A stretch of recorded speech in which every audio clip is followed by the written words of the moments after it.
pushpa pushpa pushpa pushpa pushpa raj pushpa pushpa pushpa pushpa pushpa raj pushpa pushpa ela louca pushpa raj pushpa pushpa pushpa pushpa pushpa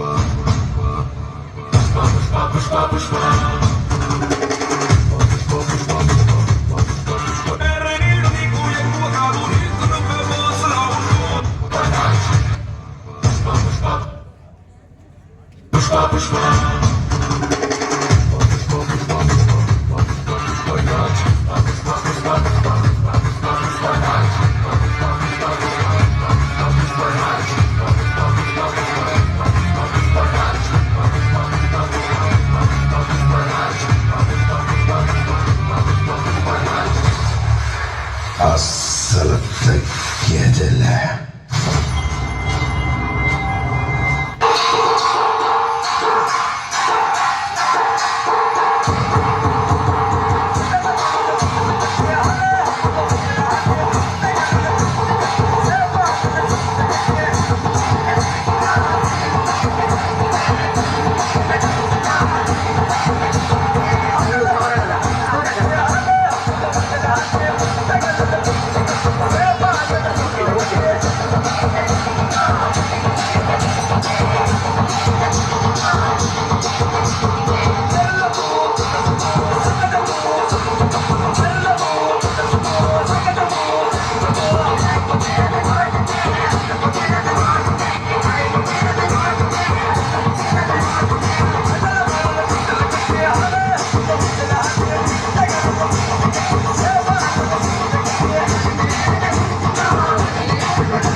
சிறப்பாக ஆடிய வணக்கம் கொண்ட வீட்டு குழுவினருக்கு நன்றி.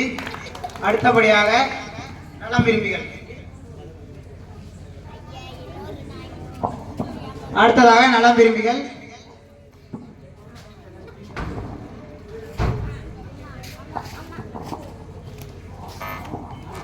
ஸ்டேஜுக்கு வரக்கு முன்னாடி வினாடி வினா ஒரு 2 கொஸ்டின் கேட்டுறேன். அந்தோணியார் எந்த வயதில் இயற்கை எய்தினார்?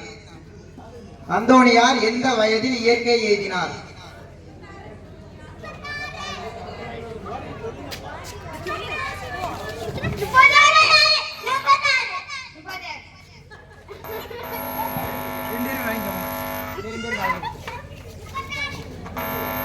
சரியான விடை.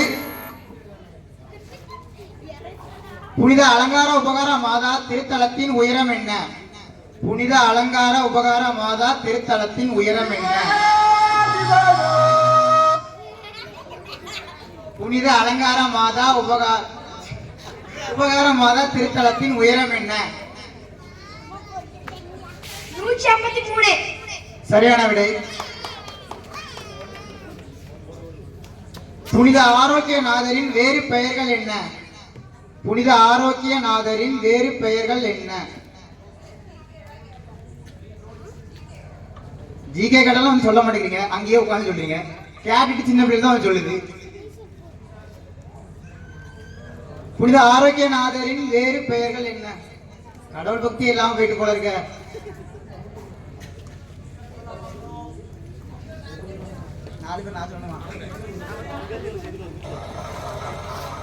நலம் விரும்பிகள் ரெடியா? நலம் விரும்பிகள் ஓகே, ஸ்டேஜ் வந்து பெர்ஃபார்மன்ஸ் பண்ணலாம்.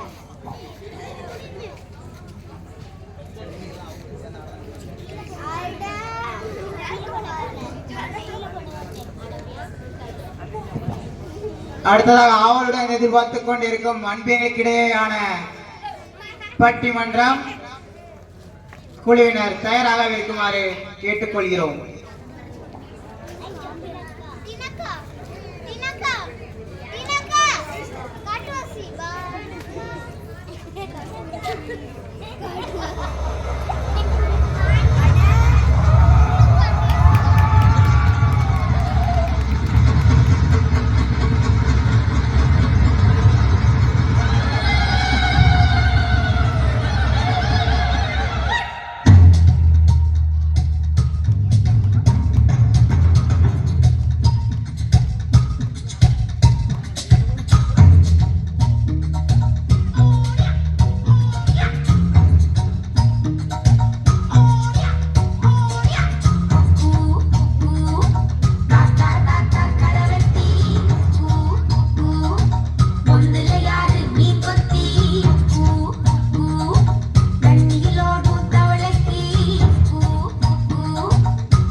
Dozras tell me, hatta bus crack oikinim bumla, mohino zuku, lohakwe.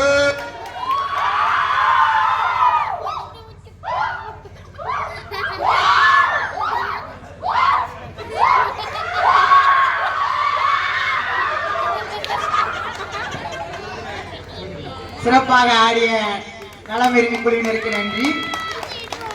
அடுத்ததாக அன்பியங்களுக்கிடையேயான பட்டிமன்றம் நடுவனாக இருந்து போட்டியினை கண்ட நடுவர் சிறப்பு விருந்தினருக்கு மிகவும் நன்றி.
சிறப்பு விருந்தினர்கள் மிகவும் நன்றி 2 பேருக்குமே.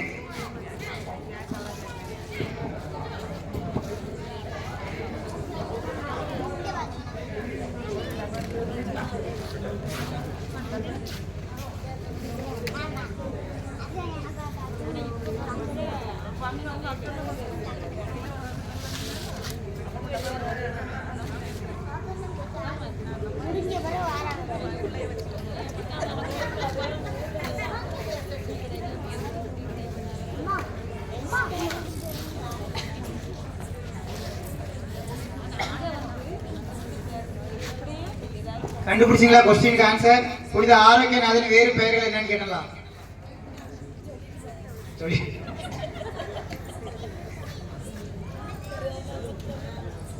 புனித ரோஜ். சரியான விடை.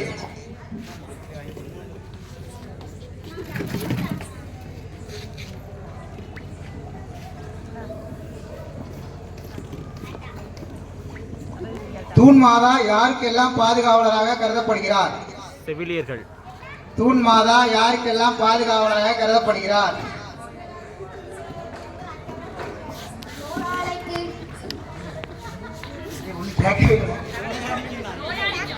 தவறான விடை. உடல்நலம் குன்றியவர்களுக்கு.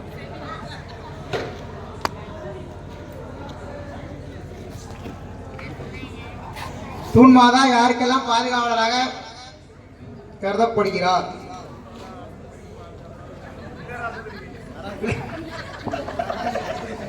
மேடல வந்து சொல்லுங்க. யாரா இருந்தாலும் மேடல வந்து சொல்லுங்க. அதான் மேடல வந்து சொன்னாதான் பிரைஸ் கிடைக்கும். அங்க இருந்து சொன்னா பிரைஸ் கிடைக்காது.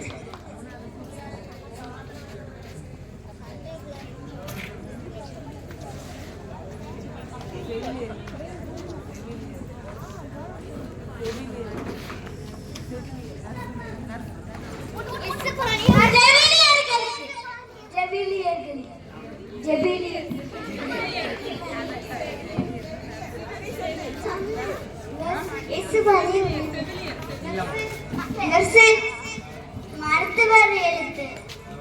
செவிலியர்கள்.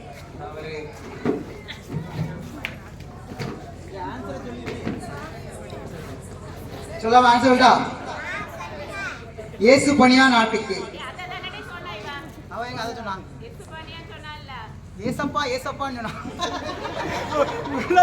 எனக்கு கேட்கும். சரி, அடுத்த கொஸ்டின் சொல்லுங்க ஆன்சர். அந்தோனியார் எந்த ஊரில் பிறந்தார்? அந்தோனியார் எந்த ஊரில் பிறந்தார்?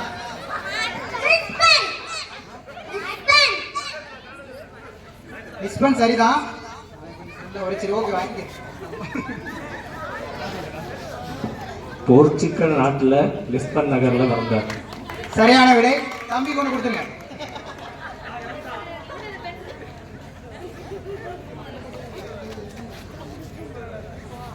புனித அந்தோனியாருக்கு எந்த ஆண்டில் புனிதர் பட்டம் கிடைத்தது? புனித அந்தோனியாருக்கு எந்த ஆண்டில் புனிதர் பட்டம் கிடைத்தது?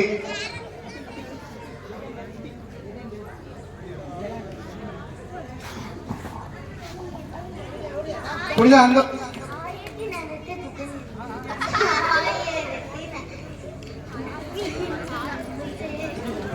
39. தவறான விடை. எந்த ஆண்டில் கேட்டா? 1973. தவறான விடை.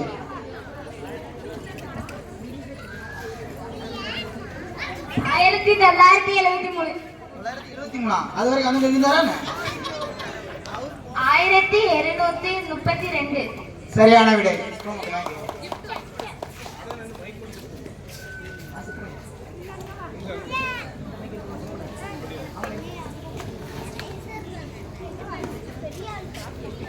அந்தோனியாரின் பெற்றோர் பெயர் என்ன?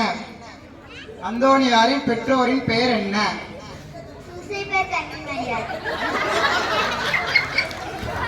அந்தோனியார். அந்தோனியார் ஏசப்பா இல்ல, அந்தோனியார்.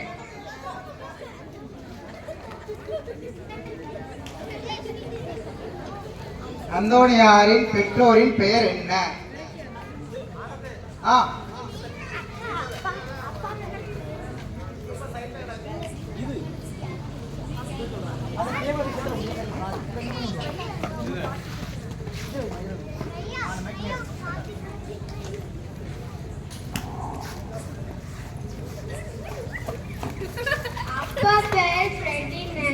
அம்மா பேர்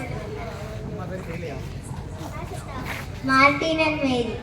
சரியான விடை.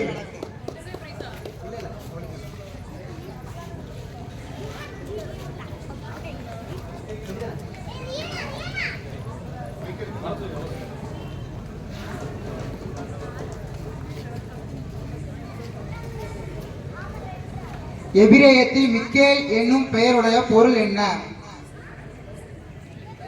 எபிரேயத்தில் மிக்கேல் என்னும் பெயருடைய பொருள் என்ன? கடவுளுக்கு நிகர் யார்? சரியான விடை.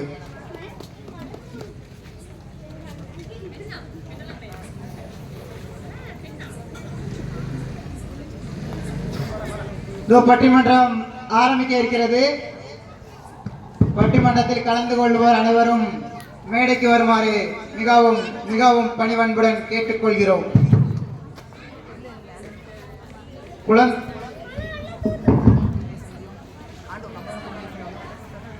குழந்தை இயேசு அன்பியத்தில் இருந்து இதோ வருகிறார் வில்லியம் அண்ணன் அவர்கள். முதலாவதாக நடுவர் அவர்கள் தன்ராஜ் சார் அவங்க வந்து நடுவர் தீர்ப்பை வழங்குமாறு தாழ்வுடன் கேட்டுக்கொள்கிறோம். குழந்தை இயேசு அன்பிய ஸ்டேஜ் ஏறியாச்சு. பாத்திமா என்ன பயமா?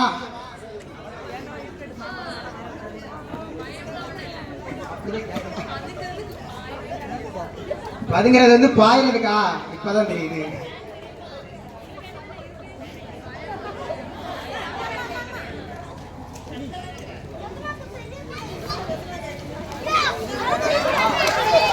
இதோ வந்து விட்டது மழையும் பட்டிமன்றத்தோட சேர்ந்து.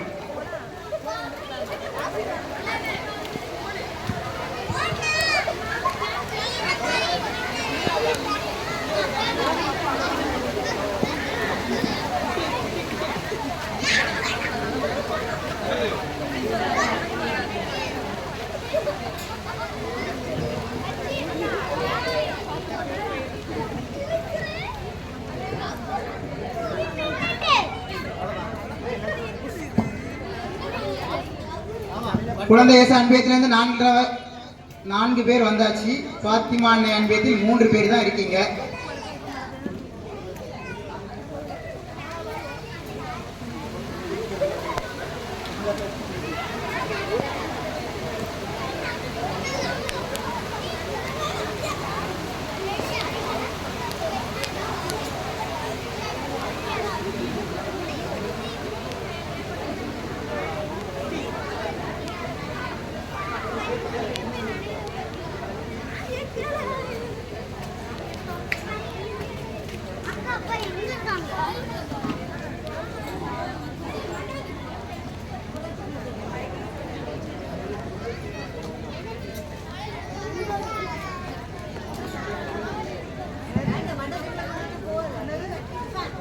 டிம்டிலால் சார் எங்க இருந்தாலும் மேடைக்கு வருமாறு மிகவும் பணிவன்புடன் கேட்டுக்கொள்கிறோம்.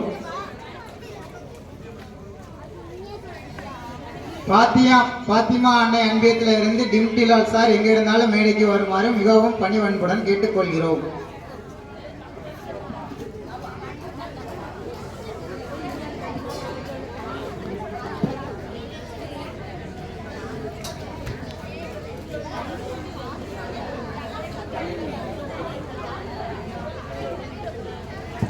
தலைப்பு என்னன்னா, குரலி பேசுவது ஆண்களா இல்ல பெண்களா?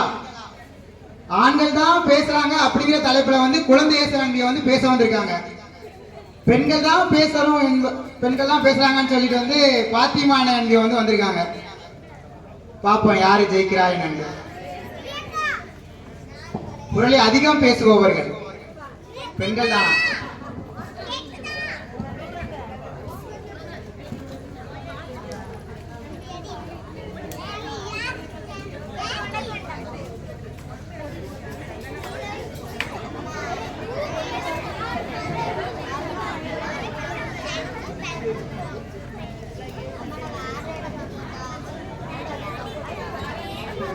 டாஸ் போட்டுலாம் யார் ஃபர்ஸ்ட் பேசுறாங்கிறத டாஸ் போட்டு சூஸ் பண்ணிக்கலாம். ஓகேவா?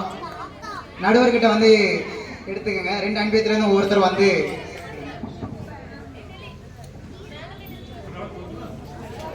சரி ஓகே. குழந்தை ஏசான் பேசுறது இந்த வில்லியனை எடுக்க வராங்க. டாஸ்.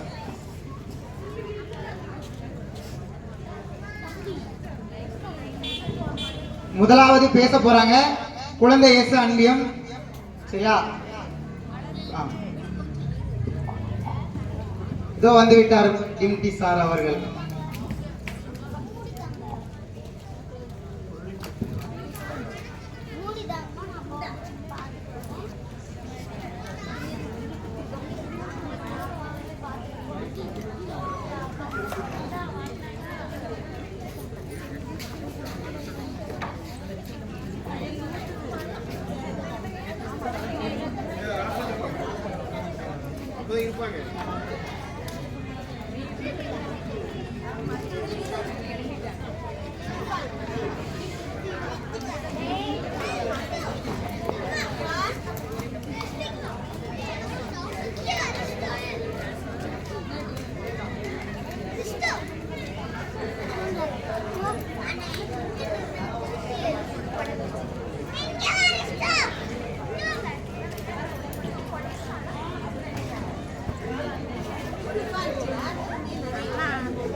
அன்பார்ந்த சகோதர சகோதரிகளே, குழந்தைகளே, இன்று நமது பட்டிமன்றத்தின் சிறப்பு அம்சம் வேடிக்கையானது, வினோதமானது, ஆனால் உண்மையாக நடக்கக்கூடியது. எங்கு போனாலும் இதுதான் நடக்கின்றது. உண்மையில் அதிகமாக புரளி பேசுபவர்கள் ஆண்களா பெண்களா? முதல்ல புரளினா என்ன? இந்த புரளிய ரெண்டு விதமா பிரிச்சிருக்காங்க. ஒண்ணு சும்மா வேடிக்கை காணிக்கிறதுக்காக வேண்டி புரளி பேசுறது, அடுத்தது அடுத்தவங்களை கெடுக்கிறதுக்காக வேண்டி புரளி பேசுறது. இந்த ரெண்டும் தான் புரளி என்பது. நான் ஒரு சின்ன கதையோட நான் இந்த பட்டிமன்றத்தை தொடங்குறேன். புரளி என்பது பாருங்க, ஒரு வாத்தியார் வீட்டில் உட்காந்து எழுதிட்டு இருக்காரு. அடுத்த நாள் ஸ்கூலுக்கு போறதுக்கு பாடங்களை எழுதிட்டு இருக்காரு. அப்ப அவர் வீட்டுக்கு வெளியே முன்னாடி சின்ன பசங்க நின்று சத்தம் போட்டு விளையாடிட்டு இருக்காங்க. ஒரே சத்தம், இவரால் தாங்க முடியல. பார்த்தா இந்த பசங்களை இங்கிருந்து எப்படி விரட்டுறது அப்படின்னு நினைச்சிட்டு, இங்க வாங்கடா, கோயில் பக்கத்துல போங்க, அங்க ஒரு ஆடு நிக்குது, அதுக்கு ஒரே ஒரு கொம்பு ஒரே ஒரு கண்ணு அப்படின்னு ஒரு வார்த்தையை சொன்னார். இவ்வளவுதான். பசங்க ஆஹா அப்படி ஆடு எடுத்தா ஓட்டுறோம். இவருக்கு சந்தோஷம், ஆஹா யாரும் இல்லை, சரி நம்ம வேலையை நடத்தலாம். இவருக்கு அது எழுதிட்டு இருக்காரு. கொஞ்ச நேரத்துல அவர் வீட்டு முன்னு கோடி கொஞ்சம் பேர் ஓடுறாங்க. அப்புறம் இன்னும் கொஞ்சம் பார்த்தா இன்னும் கொஞ்சம் ஆண்கள் பெண்கள் எல்லாரும் ஓடுறாங்க. இவர் பார்த்தாரு, என்னடா இதுக்குள்ள எங்க ஓடுறாங்கன்னு வெளியே ஓடி வந்தாரு. ஏமா ஏங்க எங்க ஓடுறீங்க? அது உங்களுக்கு தெரியாதா? கோயில் பக்கத்துல ஒரு ஆடு நிற்குதான், அந்த ஆட்டுக்கு ஒரு கொம்பு ஒரு கண்ணு தான் இருக்குதான், அதை பார்க்கத்தான் ஓடுறோம். ஆனா இவருக்கு ஒரே ஆச்சரியம், இது என்னடா நம்ம வேடிக்கைக்கு சொன்னா விரோதம் ஆகி போச்ச. கொஞ்ச நேரம் கழிச்சு பார்த்தா அங்க உள்ள பங்கு சாமியார் அவரும் ஓடுறாரு. அப்ப சொன்னவர் புரளிய கிளப்பினவர் பார்த்தாரு. அப்ப உண்மையிலே அங்க இன்னும் இருக்கேன்னு சொல்லிட்டு இவரும் ஓட ஆரம்பிச்சிட்டார் பார்க்கறது. இதுதான் புரளி. புரளியே கிளப்பினாரு, ஆனா அவருக்கே அது உண்மையா பொய்யான்னு தெரியாம போச்சு. ஆனா இது வந்து ஆண்கள் செய்யக்கூடிய வேலை. பெண்கள் செய்யக்கூடிய வேலைன்னு பார்த்தீங்கன்னா, மழை பெய்யுது என்ன பண்றதுன்னு தெரியல. பெண்கள் செய்யறது என்னன்னு பார்த்தீங்கன்னா, பாத்தியா உனக்கு தெரியுமா இந்த மரியாக்கா புருஷன் என்ன பண்ணாரு உங்களுக்கு தெரியுமா அப்படின்னு அடுத்தவங்களை கை கட்டி கூப்பிடுறாரு. வாங்க நான் சொல்றேன், அந்த ஆள் அப்படி பண்ணாரு, இந்த ஆள் இப்படி பண்றாரு, ஒரு பொருளியாக பண்ணாரு. இது அப்படியே சுற்றி ஃபுல்லாக ஊர் முழுதும் போயிடும். ரொம்ப ஸ்பீடாக போயிடும். காரு கூட இவ்வளோ ஸ்பீடாக போகாது, ஆனால் புரளி என்பது ரொம்ப ஸ்பீடாக போயிடும். இதைத்தான் ஆண்களும் பெண்களும் விளையாட்டாகவும் வினோதமாகவும் உண்மையாகவும் கலக்கக்கூடிய புரளிகள். இந்த புரளிகளில் யார் அதிகம் பேசுகிறா என்கிறதா இப்போ நம்மளுடைய டாபிக். அப்போ முதல்ல குழந்தை இயேசு அன்பியம் புரளியை கிளப்புவது, அதிகம் கிளப்புவது ஆண்களே என்ற தலைப்பில் பேசப் போகிறார்கள். முதலில் ஆசிரியர் ஜெயந்தி அவர்களை பேச அழைக்கிறேன்.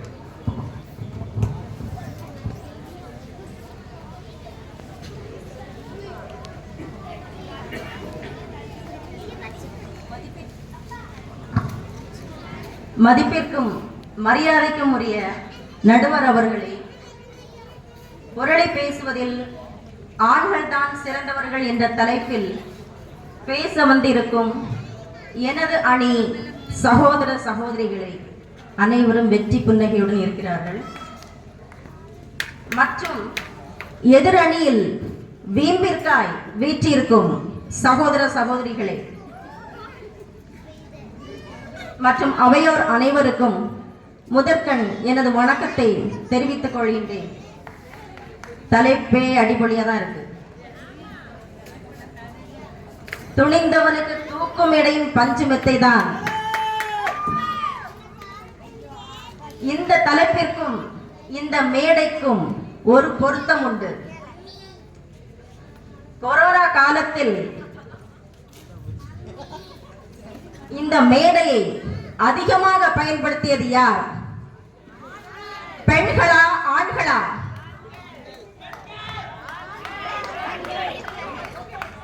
நடுவர் அவர்களே, புரளி என்பது என்ன என்பதை விளக்கம் அழகாக தந்தீர்கள். வேடிக்கையாக பேசுவதும் புரளிதான், அடுத்தவர்களின் வாழ்வை கெடுப்பதும் புரளிதான். இதில் முதல் ரகம் பெண்கள், இரண்டாவது ரகம் ஆண்கள். புரளி பேசுவது சில பேருக்கு புளியோதரை சாப்பிடுவது மாதிரி. புரளி பேசுவது ஆண்களுக்கு, சில ஆண்களுக்கு கைவந்த கலை.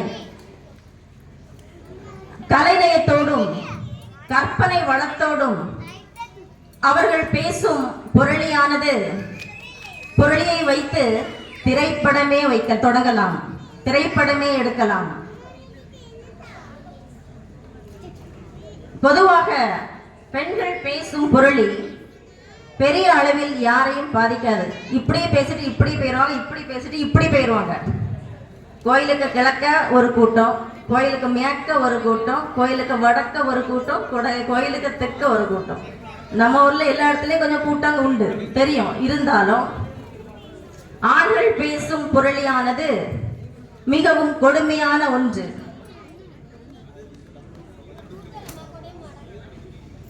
அதாவது உளவியல் ரீதியாக பார்த்தோமே ஆனால் பெண்களை விடவும் 30% அதிகமான ஆண்கள் தான் புரளி பேசும் குணம் கொண்டவர்களாக இருக்கின்றார்கள் என்று கூறுகிறார்கள் ஆராய்ச்சியாளர்கள். ஆண்கள் புரளி பேசுகின்றார்கள் என்றால் அது வெறும் டைம் பாஸாக, என்டர்டெயின்மெண்டாக இருக்க முடியாது. பழிவாங்கும் செயல், காழ்ப்புணர்ச்சியும் பழிவாங்கும் செயலும் அதில் உள்ளது என்பதை ஆணித்தரமாக நான் கூறுகிறேன். ஒருவருடைய வாழ்வை அழிப்பதற்கு கொஞ்சம் பொறுங்க நடுவர் அவர்களே, என்ன கொஞ்சம் பாயிண்ட்ஸ் இருக்கு.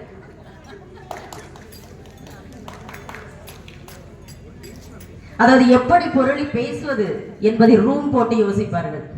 வேற லெவல்ல டார்கெட் பண்ணி அடிப்பாங்க ஆண்கள்.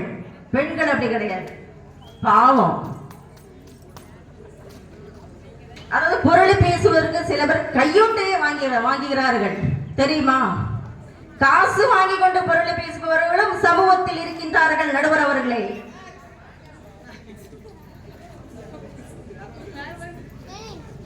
பொதுவாக நேரடியாக தாக்குவதற்கு தைரியம் இல்லாதவர்கள் இவ்வாறு புரளி என்ற ஆயுதத்தை கையில் எடுப்பார்கள். அதுதான் ஆண்கள். ஆண்கள் பேசுகின்ற புரளியானது கொரோனாவை விடவும் கொடியது. இந்த மேடையும் கொரோனா காலத்தில் அதிகமாக பயன்படுத்தப்பட்ட ஒரு இடம் என்றால் அது மிகையாகாது. சரியா?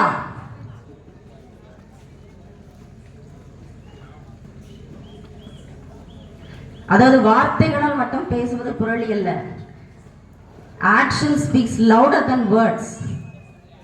அதாவது ஆக்சுவலி அந்த செய்கைகள் மூலமாக எவ்வளவு புரளிகள் பரப்பப்படுகிறது தெரியுமா? சில பேர் சத்தமாக சிரிப்பார்கள், ஆனால் ஏன் தான் சிரிக்காங்கன்னு தெரியாது. உள்ளுக்குள்ள என்ன இருக்கும்? விஷமமாக இருக்கும், விஷம் இருக்கும், விஷமாக சிரிப்பார்கள். சில பேர் மிகவும் அமைதியாக இருப்பார்கள், அங்கேயும் புரளி இருக்கும். அப்புறம் அந்த பாடி லாங்குவேஜ், உடல் அசைவுகள் வைத்தும் புரளிகள் பேசப்படுகிறது.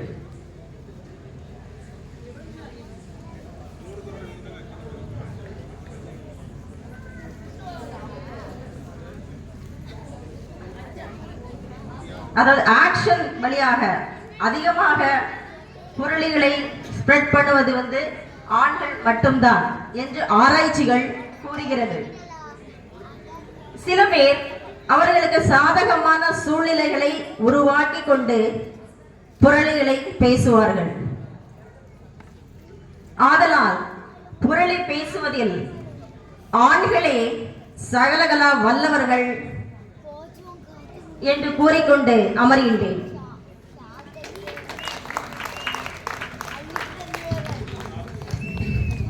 ஆசிரியை ஜெயந்தி அவர்கள் ஆண்கள் தான் புரளில் அதிகம் பேசுகிறார்கள் என்பதை மிக தெளிவாக கூறினார்கள்.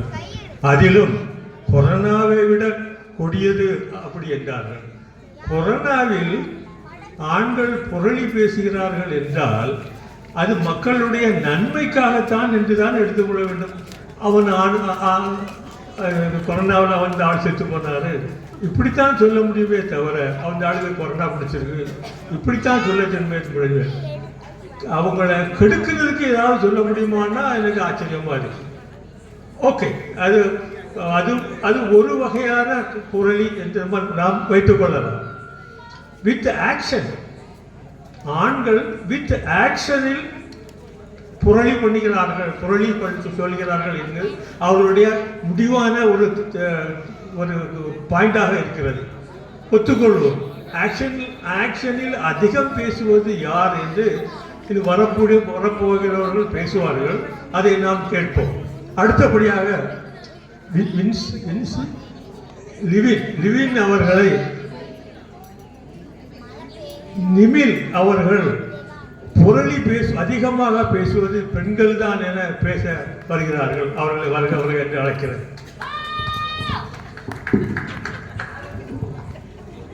அவையோர் அனைவருக்கும் என் இனிய மாலை வணக்கம். இங்கு நான் அதிகம் பேசுவது புரளி பேசுவது பெண்களே என்று பேச வந்திருக்கிறேன். நடுவர் அவர்களே, ஆண்களை பொறுத்த வரைக்கும் வேலைக்கு போயிடுறாங்க, அவங்களுக்கு புரளி பேசுறதுக்கெல்லாம் ரொம்ப டைமே கிடைக்கிறது இல்லை. ஆனா பொம்பளைங்க அப்படி இல்லை, வீட்டில் உட்காந்துட்டு எவ்வளோ நேரம் தான் வீட்டு வேலையே செய்ய முடியும் சொல்லுங்க? போர் அடிக்காது? அப்படி பக்கத்து வீட்டில் உள்ள அக்கா, எதிர்த்த வீட்டு தங்கச்சி எல்லாரையும் கூப்பிட்டு ஒரு கூட்டணி அமைச்சிக்கிட்டு அந்த அடுத்த வீட்டு கதையெல்லாம் பற்றி பேசினாதான் மனசுல ஒரு நிறைவு இருக்கும், ஒரு ஆத்ம திருப்தி கிடைக்கும். ஆண்களை விட பெண்களுக்கு மன நிறைவு கொஞ்சம் குறவு தான். அதனால தான் நம்ம எவ்வளவு வசதியா இருந்தாலும் நம்மகிட்ட என்ன பொருள் இல்லையோ அது அடுத்தவங்க கிட்ட இருக்குன்னு தெரிஞ்சிட்டாலே போதும், அவ்வளவுதான், பொங்கி எழுந்துருவாங்க. அவங்களோட மனசு அவ்வளவுதான். நடுவர் அவர்களே, இப்போ ஒரு சம்பந்தம் பார்க்குறாங்கன்னு வச்சுக்கிறோம், ஒரு கல்யாண விஷயம் பேசுறாங்க. ஒரு பொண்ணுக்கு பையன் விட்டையும் பையனுக்கு பொண்ணை விட்டையும் விசாரிக்கிறது சகஜமான ஒரு விஷயம். ஆனால் ஒரு நடந்ததை ஒன்று சொல்கிறேன். ஒரு பொண்ணுக்கு பையனுக்கு பொண்ணு வீட்டை விசாரிக்க வந்துறாங்களே, பொண்ணு வீட்டுக்கு பக்கத்து வீட்டில் உள்ள ஒரு பெண்ணிட்ட விசாரிச்சாங்க. அந்த அக்கா சொன்னாங்க, அந்த பொண்ணா சூப்பர் தங்கமான பொண்ணு, அந்த பொண்ணை ஒரு குறை சொல்ல முடியாது, தான் உண்டு தான் வேலை உண்டு அப்படின்னே இருப்பா, எப்போ பார்த்தாலும் வேலை வேலை வேலைன்னு யாரையும் ஏறெடுத்து கூட பார்க்க மாட்டா.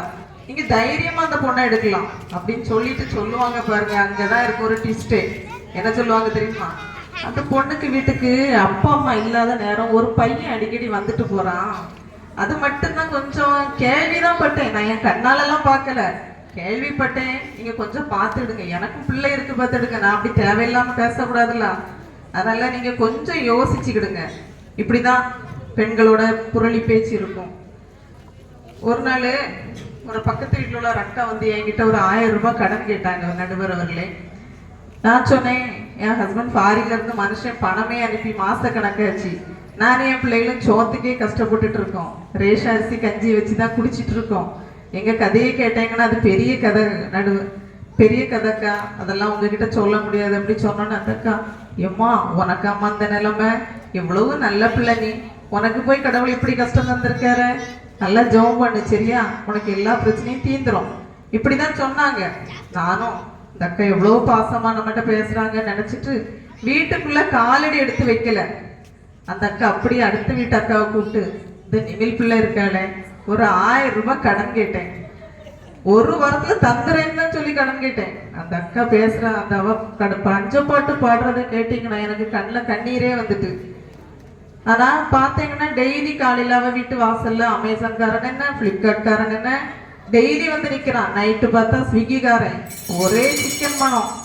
ஆனா என்கிட்ட ஒரு 1000 ரூபாய் கேட்டதுக்கு இவ்வளோ பஞ்சப்பாட்டு பாடிட்டான்.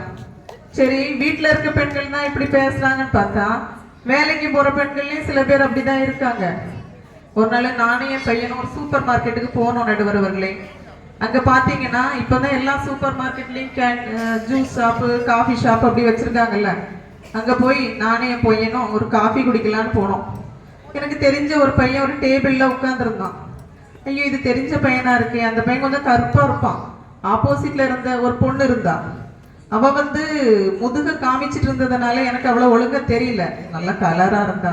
பையன் எவ்வளவோ தள்ளிட்டு வந்துட்டான் போல, பையன் லைட்டா விசாரிப்போம் அப்படின்ட்டு, அது விசாரிக்காம போனா திருப்தி இருக்காதுல்ல, லைட்டா போய் கிட்ட போய் என்ன தம்பி அப்படின்னு கேட்டோன்னா அவன் அக்கா நல்லா இருக்கீங்களான்னு கேட்டான். பார்த்தா பக்கத்துல இருக்கிறது அவனோட சொந்த அக்கா. ஐயோ இந்த பிள்ளைகளை போய் தப்பா நினைச்சிட்டோமே அப்படின்னு நினைச்சிட்டு சரிம்மான்னு பேசி முடிச்சுட்டு பில்லு போட போனா, பில்லு போட இடத்துல 2 பொண்ணுகள் இருக்காங்க. அவங்களோட வேலை என்னது, பில்ல தானே போடணும். அவங்க பேசுறாங்க, ஒரு அமாவாசை பௌர்ணமி தள்ளிட்டு வந்து கடலை போடுது பாரு இப்படிதான். அப்புறம் அவங்க கிட்ட நான் உண்மையே சொல்லி, இல்லம்மா அது அவங்க அக்கா தம்பி, தயவு செய்து தப்பா பேசாதீங்க அப்படின்னு சொல்லி இப்படிதான் நாட்கள் போயிட்டு இருக்கு. அப்புறம் அடாது மலையிலும் விடாது கூட பிடிச்சு போய் ஒருவரை பத்தி அடுத்தவங்க கிட்ட புரளி பேசிட்டு வர பெண்களும் இருக்கதான் செய்யறாங்க. அப்படி பேசாம இருந்து அவங்களுக்கு தலையே வெடிச்சிரும். எங்க ஊர்ல நிறைய பெண்களுக்கு பேர் வச்சிருக்காங்க நடுவர் அவர்களே. எந்த ஆண்களுக்கும் நான் அந்த பேர்லாம் கேட்டதில்லை. ஆல் இந்தியா ரேடியோ, தினத்தந்தி, மாலை முரசு, ஏன்னா எல்லா நியூஸும் உடனே அடுத்த வீட்டுல போய் சேர்ந்துரும். இப்படிதான் பேசிட்டு இருக்காங்க. இப்ப பைபிள் எடுத்துக்கிட்டோம்னா நிறைய புரளி பேசக்கூடிய பெண்களை பார்க்கலாம். எடுத்துக்காட்டா ஒரே ஒருத்தர சொல்றேன். இஸ்ரேலரை வீழ்த்த பெலிஸ்தியர்கள் ரொம்ப போராடினாங்க. ஆனா இஸ்ரேலர்ல சிம்சோன் ஒரு பெரிய மாவீரர் இருந்தார். அவரு சிங்கத்துக்கு ஒப்பான வீரமானவர். அவரை எப்படி வீழ்த்ததுன்னு தெரியாம பெலிஸ்தியர்கள் என்ன வழி செய்யலாம் அப்படின்னு யோசிச்சுட்டு இருக்கும் போதுதான் சிம்சோனின் காதலி தெலீலா என்ற ஒரு பெண் வந்து பெலிஸ்தியர்கள்ட்ட இருந்தாங்க.